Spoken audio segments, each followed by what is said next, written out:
Voltando ao nosso programa de hoje, a gente tem muita informação nesse segundo bloco. Então, só lembrando para você que estamos conversando com o professor Rodolfo Costa, da Universidade do Estado do Rio Grande do Norte, a UERN, doutor em Economia, que está aqui tentando esclarecer para a gente, tentando fazer a gente entender o que está acontecendo com a economia do nosso país. Tem dúvida? Manda aí para a gente. Vamos ouvir. Vamos falar de eleições 2022.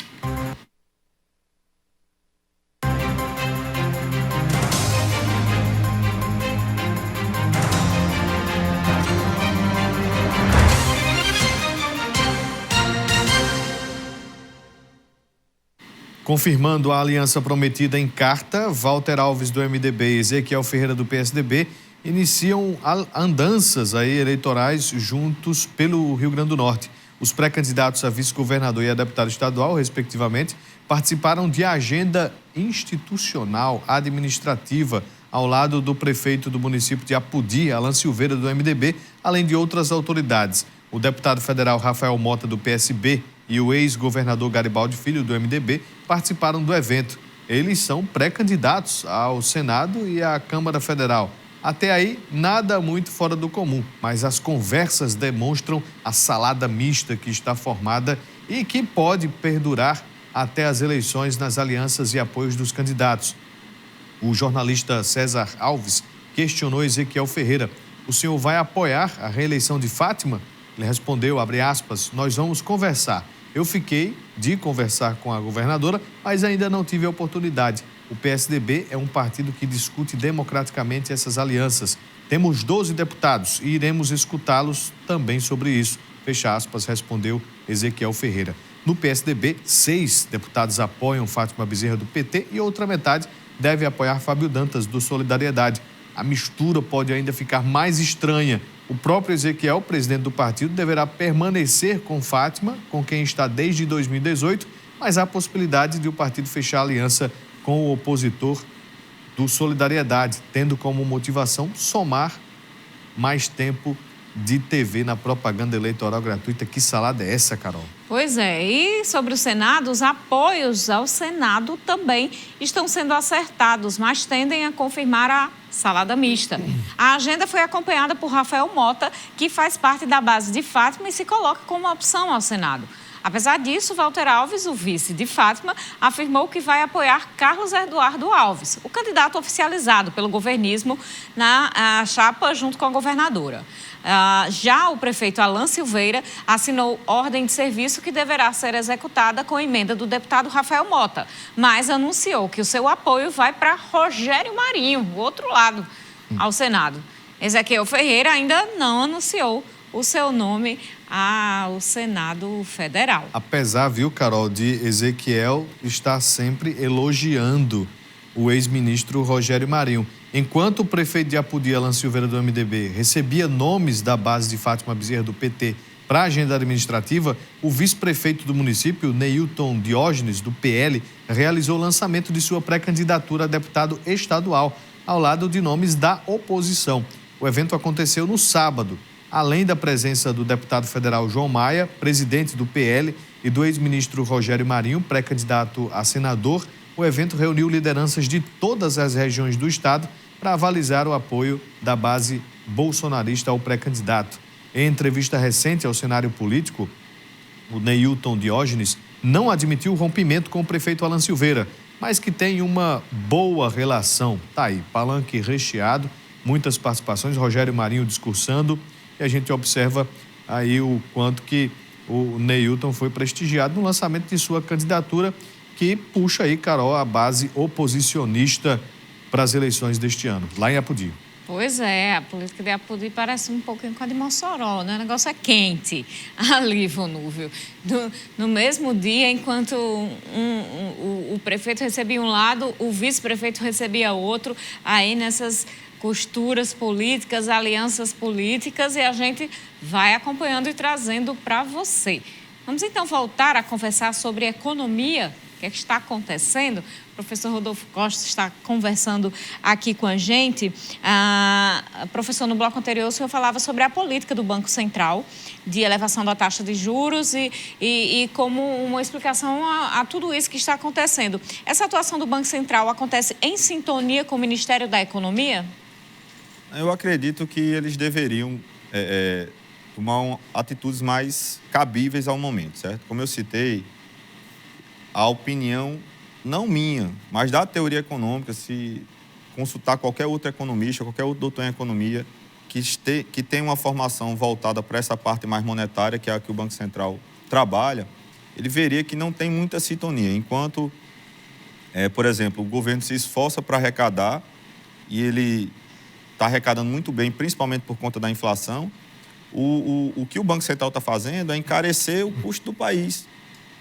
Então, assim, eles não estão muito em sintonia. Esse momento era um momento em que, do ponto de vista político, agora sim, da política, assim, das eleições, dos presidentes, dos candidatos, enfim, eles deveriam estar, em especial o que está no cargo hoje, ele deveria estar voltado para que o Banco Central conduzisse ações que fossem compatíveis com o que o Ministério da Economia tem feito. E isso não é visto, não é observado, pelo menos é o que é noticiado por todos os economistas, é o que a teoria econômica consegue explicar bem, muito bem, na verdade, são fatos consagrados, estilizados. Então, a princípio, hoje, politicamente, deveria ter mais, vamos dizer assim, mais harmonia, como nós tivemos em outros momentos, independentemente de quem está assumindo lá a função no Banco Central ou no Ministério da Economia. Mas parece que um está fazendo o esforço para organizar as contas e está sendo super beneficiado por conta da inflação, e o outro está fazendo de tudo para encarecer o custo do país. Porque sempre quando a gente aumenta a taxa de juros, mesmo que esteja visando reduzir a inflação, a gente está aumentando o custo do país, a dívida do país aumenta, porque você está aumentando o valor da remuneração dos títulos públicos, por exemplo. Então, de um lado, o Ministério da Economia crescendo em termos de receita, em especial por conta da inflação, como eu disse, mas, por outro, está aumentando também despesa porque o Banco Central está indo numa linha muito dura para combater a inflação. Como explicar isso para a dona de casa, para o pai de família, a mãe de família, que está pagando mais caro na alimentação, no combustível? Está tudo muito caro. A gente viu agora, semana passada, um novo aumento no diesel, o que inflaciona também alguns outros produtos que precisam do transporte viário. Como é que, em casa, as pessoas vão entender que passa por uma política econômica do Banco Central, que passa por um entendimento maior, mas mesmo assim eles continuam pagando caro? Para o cidadão que está agora nos assistindo em casa, é basicamente assim, o que acontece? Toda a vida que o Banco Central aumentar os juros, ele está aumentando o custo de se produzir. Então, a empresa vai gastar mais para produzir a mesma coisa, certo? Então, aumentou a taxa de juros, a empresa vai gastar mais para produzir, por exemplo, o pão, para produzir o carro, para produzir o feijão, o arroz, os legumes, enfim, para produzir qualquer coisa. Se ela aumenta o custo da produção, obviamente, ela vai repassar isso ao consumidor. Então, está chegando na sua casa, consumidor, está chegando na sua casa porque esse mecanismo de aumentar os juros aumenta o custo das coisas. Então, para a pessoa da casa que está nos assistindo agora, que está em casa, basicamente é isso que acontece. Então, para produzir fica mais caro. Então, vai repassar para quem vai comprar, para o consumidor. Claro. E só um detalhe que eu queria mencionar, que o Ivan Nilvio está colocando, que ele falou um pouco dos combustíveis. Isso aí é algo bem à parte. Se você pegar qualquer documentário, qualquer relatório técnico, qualquer documento ou relatório técnico da Petrobras, fica óbvio que a Petrobras ela importa simplesmente só 30% do que ela usa do petróleo. Desses 30%, ela paga por cada barril uns $110. Mas ela não gasta 10 para fazer os 70% que é produzido aqui no país. Mas o preço dos 70% que é vendido, que é refinado, que é destinado ao uso aqui no país, ele é feito em cima dos $110 o barril. Então, isso não é o Banco Central, isso não é o Ministério da Economia, isso é a empresa Petrobras, que basicamente usa o preço internacional. Do ponto de vista da empresa, não tem erro nenhum. Eu estou usando o preço de mercado. Mas olhe por que ela pega 44 bilhões de reais e distribui de lucro. Porque ela faz a menos de 10 e está vendendo a 110. Vendendo no que sentido? Ela tem 70% da produção que ela gastou $10 por barril. E ela está vendendo tudo a 110. Refinando e vendendo para a gente. Por isso que a gasolina, o diesel, como você citou, que está sendo mais vilão essas últimas semanas, é o diesel e o gás natural, eles estão elevando tanto. Porque o produto que está sendo vendido pela Petrobras, ele está sendo vendido a um preço muito além do que ela produz. Sobre este assunto, a gente já tem participação aqui. O Nery Nilson, ele toca em alguns pontos. Ele diz o seguinte: o problema da alta dos produtos da cesta básica é causado principalmente pela alta dos combustíveis, que causa o efeito dominó nos preços? Não, eu acho que o principal problema é essa questão de nós não termos produto no mercado. Nós não temos insumo, certo? O Nery Nilson, que eu gostaria de entender, porque aqui na visão dele, produto tem, o que não tem é dinheiro. Não tem produto. Não tem produto. É diferente do que a gente vê no dia a dia no supermercado, né, professor? Como é que funciona? Porque, assim, a gente normalmente costuma dizer assim, tem produto, porque a gente vai lá no supermercado e todo dia tem alguma coisa na prateleira. Mas o dia a dia não é só o supermercado. Por exemplo, o dia a dia é o transporte, o dia a dia é a habitação. E todos esses itens aí, eles tiveram insumos que estão escassos no mercado. Então, primeiramente, está faltando muito produto no mercado, sim. E segundo, nós temos políticas como essa da Petrobras e políticas como a citada também do Banco Central, que oneraram muito. O combustível é um grande vilão porque tudo passa pelo transporte. Tudo passa pelo transporte. Então, assim, muito do que é puxado, para vocês terem ideia, nos últimos 3 anos nós temos quase 60% de inflação.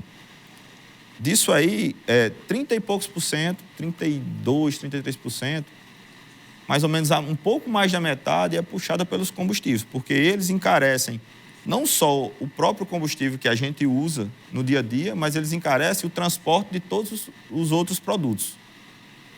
E o que é isso aí para quem está em casa entender? É, mais uma vez, ficando caro para se produzir. Toda vida que o combustível aumenta, fica mais caro produzir, porque também entregar ao supermercado, entregar ao consumidor final, esse entregar é um transporte. Então, isso entra no custo do produto.